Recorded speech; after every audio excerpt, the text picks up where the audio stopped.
Good afternoon, student. Today I am going to teach class 6 science chapter 15 air around us part 2nd. Topic first है presence of carbon dioxide in the air यानी कि वायु में carbon dioxide की उपस्थिति। Take a small sample of lime water in a test tube यानी कि एक परख नली में चूने के पानी का एक छोटा सा सैंपल लेंगे। With the help of air pump bubble air throw it for some time यानी कि एयर पंप की मदद से उसमें हवा को कुछ देर के लिए हम क्या करेंगे, बुदबुदाएंगे। लाइम वाटर टर्न मिल्की, तो जो चूने का पानी होगा वो वाइट कलर का हो जाएगा, हल्का सफ़ेद कलर का हो जाएगा। This show that air contain carbon dioxide gas यानी कि इससे हमें यह पता चलता है कि हवा में कार्बन डाइऑक्साइड गैस मौजूद है या फिर पाई जाती है। सेकेंड टॉपिक है presence of water vapour in the air यानी कि वायु में जलवाष्प की उपस्थिति। Place ice cold water in a few ice cube in a beaker and place it on a table यानी कि हम एक बीकर लेंगे यानी कि एक परख नली लेंगे, उसमें हम कुछ ठंडे पानी लेंगे और कुछ ठंडे बर्फ़ को लेंगे और उसको एक टेबल पे रख देंगे।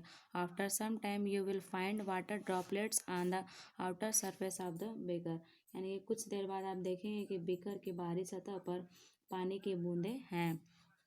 This is due to the condensation of water vapour present in the air यानी कि यह हवा में मौजूद जलवाष्प के संघनन के कारण होता है। This experiment show that the air also contain water vapour यानी कि इस प्रयोग से हमें पता चलता है कि जो वायु में जलवाष्प भी मौजूद रहता है।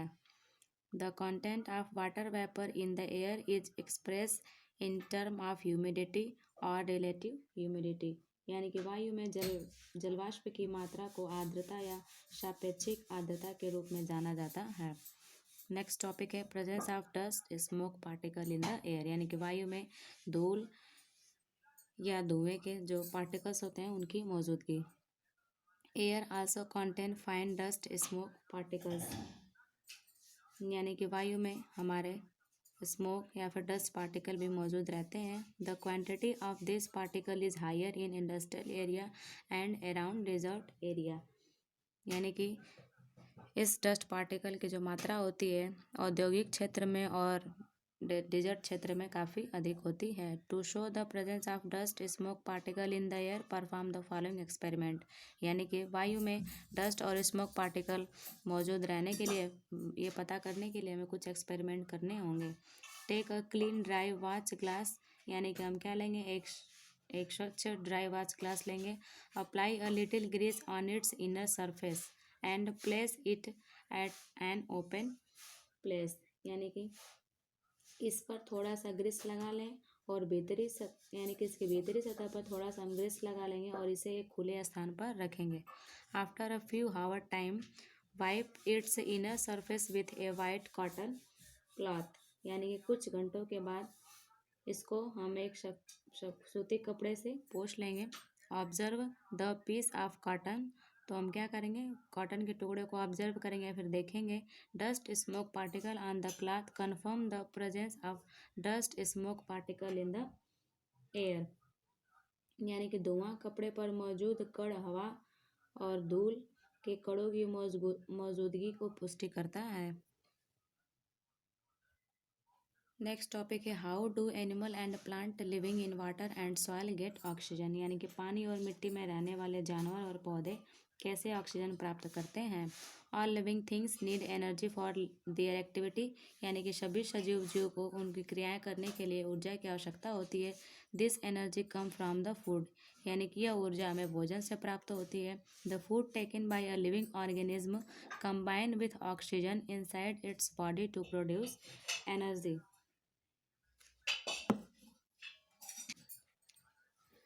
Energy this is called respiration यानी कि एक जीवित जीव द्वारा लिया गया भोजन उसके शरीर के अंदर ऑक्सीजन के साथ मिलकर ऊर्जा उत्पन्न करता है, इसे हम श्वसन कहते हैं।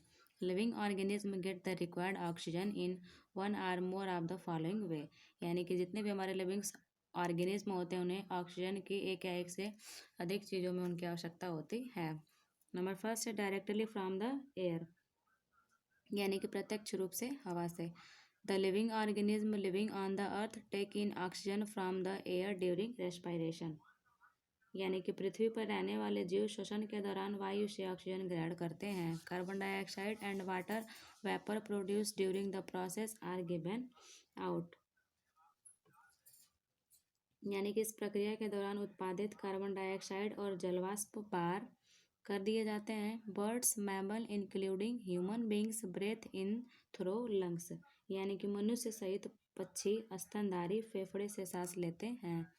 नेक्स्ट है from the air dissolve in water. यानी कि पानी में घुली हवा से। Animals and plants which live in water. यानी कि पौधे और जानवर जो जल में रहते हैं। Such as fish. यानी कि जैसे कि मछली breathe in oxygen dissolve in water. यानी कि वो पानी के अंदर सांस लेती है। A fish use its gill for breathing. यानी एक जो मछली होती है सांस लेने के अपने गलफड़ों का प्रयोग करती है। When in water a frog breathe in oxygen dissolve in water through its skin.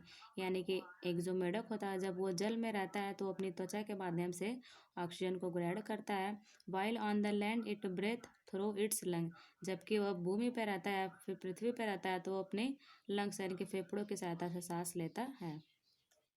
Next है from the air trapped in the soil. यानी कि मिट्टी में फंसे हवा से। The organism that live in the burrow and holes in deep soil get their oxygen from the air trapped in the soil. यानी कि जो ऑर्गेनिज्म बिल में रहते हैं या फिर मिट्टी के काफ़ी अंदर होल करके रहते हैं उन्हें ऑक्सीजन मिट्टी में फंसे हवा से प्राप्त होता है। नेक्स्ट है how is oxygen in the atmosphere replaced balance of oxygen in the air. यानी कि वायुमंडल में ऑक्सीजन ने हवा में ऑक्सीजन के संतुलन को कैसे बदल दिया। We on the We on the earth consume oxygen continuously, but still the proportion of oxygen in the air remains almost constant। यानी कि हम पृथ्वी पर लगातार ऑक्सीजन की खपत करते हैं लेकिन फिर भी हवा में ऑक्सीजन का अनुपात लगभग स्थिर रहता है। How does its become possible. यानी कि असंभव कैसे है। To know the reason that you see how is oxygen consume and produce continuously in nature. यानी कि इसको जानने के लिए आइए देखते हैं कि प्रकृति में ऑक्सीजन की खपत और उत्पादन लगातार कैसे होता है।